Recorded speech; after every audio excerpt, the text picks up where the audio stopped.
పూరా లోకల్. నమస్తే, welcome to పూరా లోకల్.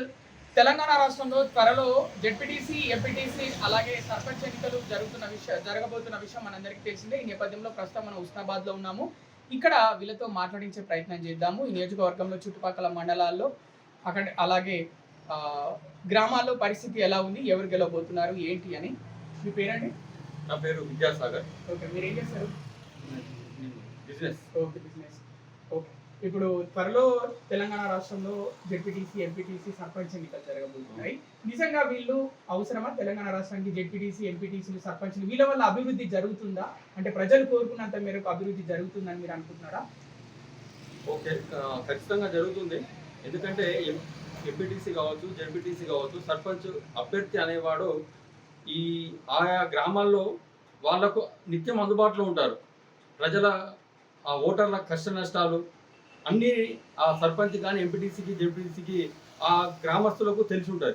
కాబట్టి ఒక వ్యక్తికి ఏదైనా రేపు గవర్నమెంట్ ద్వారా ఒక పథకం రావాలన్నా, ఇంకా ఏదైనా వాళ్ళు సహాయం పొందాలన్నా కూడా సర్పంచ్ను సంప్రదించినట్టయితే వారు ఖచ్చితంగా గవర్నమెంట్ ద్వారా వచ్చే స్కీములన్నింటినీ కూడా ఆ వ్యక్తికి అందేలా ఖచ్చితంగా చూస్తాడని నా అభిప్రాయం. అలాగే ఇప్పుడు ఈ ఎన్నికలు ఆలస్యం అయిపోయాయి.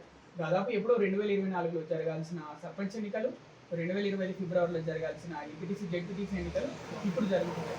ఈ ఆలస్యం అవడం వల్ల అభివృద్ధి జరగలేదు అనుకుంటున్నారా గ్రామాల్లో, మండలాల్లో?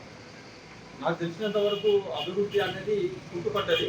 ఎందుకంటే ఇప్పుడు ఒక గ్రామానికి నాకు తెలిసినంత వరకు కేంద్ర ప్రభుత్వం ద్వారా వచ్చే నిధులు ఎక్కువగా ఉంటాయి. అదేవిధంగా కేంద్ర ప్రభుత్వానికి ఇచ్చే నిధులకు గ్రాంట్గా రాష్ట్ర ప్రభుత్వం కూడా గ్రాంట్ ఇస్తుంది. అటువంటి గ్రాంట్స్ చాలా మిగిలిపోయినాయి. ఇప్పటికే ఆలస్యం అయిపోయింది. దాదాపు సర్పంచ్ ఎలక్షన్ జరగక 2 సంవత్సరాలు అయింది. దాంతో గ్రామాలలో అన్ని వ్యవస్థలన్నీ కూడా ఎక్కడికక్కడ ఆగిపోవడం జరిగింది. కావున వెంటనే రాష్ట్ర ప్రభుత్వం చొరవ తీసుకొని ఈ స్థానిక సంస్థల ఎలక్షన్లు నిర్వహిస్తే మరింత మన తెలంగాణ గ్రామాలలో అభివృద్ధి జరుగుతుందని నా అభిప్రాయం. ఇక్కడ నిజంగా గ్రామాల్లో, మండలాల్లో డబ్బులు తీసుకునే ఈ ఓట్లు వేస్తారా? పెద్ద ఎత్తున సర్పంచ్ ఎన్నికల్లో, జెడ్పీటీసీ, ఎంపీటీసీ ఎన్నికల్లో అదే ఎక్కువ ప్రభావితం చేస్తారా? డబ్బు అనేది ప్రభావితం కాదు. ఏంటంటే ఇప్పుడు నిలబడ్డ నాయకులు కూడా ఏ విధంగా అంటే వాళ్ళను ఓటర్లను ప్రసన్నం చేసుకోవాలంటే ఏదో రకంగా ఇప్పుడు వాళ్ళను పోలింగ్ స్టేషన్ తీసుకురావాలన్నా కూడా మరే విధంగా ఇప్పుడు ఒక గ్రామం 45 సర్పంచ్ నిలబడితే నాకంటే నాకు ఓటు వేయాలని వాళ్ళు ఏదో రకంగా ప్రసన్నం చేసుకోవడం, అది నిలబడే అభ్యర్థులను ఆధారపడి ఉంటుంది. కానీ పూర్తిగా ఓటర్లు అనేటువంటి రోజు పని చేసుకునో ఏదో చేసుకొని ఉంటుంటారు. కాబట్టి వారికి ఏంటంటే ఓటర్లను ప్రసన్నం చేసుకోవడానికి నాయకులు చేసిన ఇదే, కానీ ఓటర్ల డబ్బుకు మధ్యాహ్నం లొంగుతారు అనేది అది సమంజసం కాదు. అలాగే ఓటేసిన మరుసటి రోజే ఓటరు అభ్యర్థిని మర్చిపోతున్నాడు అని అంటున్నారు చాలా మంది. ఇంతవరకు అది తప్పండి.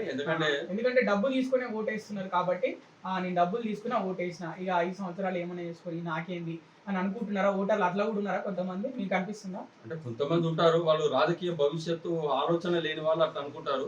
ఎందుకంటే ఇప్పుడు ఒక సర్పంచ్, ఎంపీటీసీ, జెడ్పీటీసీ పదవి కాలం 5 సంవత్సరాలు అతను మళ్ళీ ప్రజాసేవ చేయాలనుకున్నవాడు ప్రజలకుతో నిత్యం అందుబాటులో ఉంటారు.